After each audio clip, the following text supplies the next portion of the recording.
Showtime fam naghahanda na para sa Sabado, Kim at Paulo, ikinumpara kila Kath at Alden.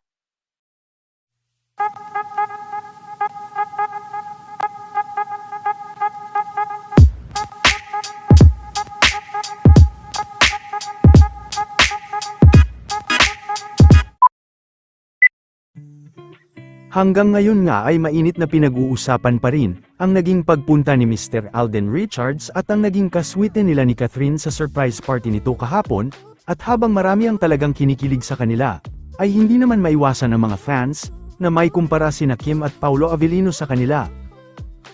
Matatandaan na pareho nga nagaling sa long-term relationship sina Kim at Catherine, at sina Paulo at Alden naman umano ang makakapagpabalik ng kanilang saya sa kanilang love life. Kim at Kath galing sa long-term relationship, pinagtagpo pero di tinadhana kasi para kay Pau at Alden pala sila. Hi Lord, yung prayer request ko na Kath din, at isa pa ang Kim Pau, yes, bait nyo talaga Lord.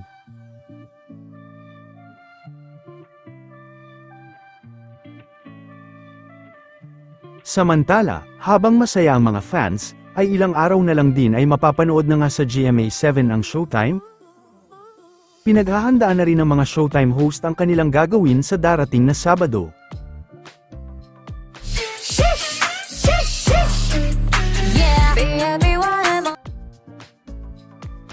Isa din sa talagang bising-busy ay si Vice sa pagre-record at paghahanda nito ng kanta. Bukod sa kanta ay nakipag-meet na rin si Vice sa kanyang team para sa magaganap nitong grand birthday celebration.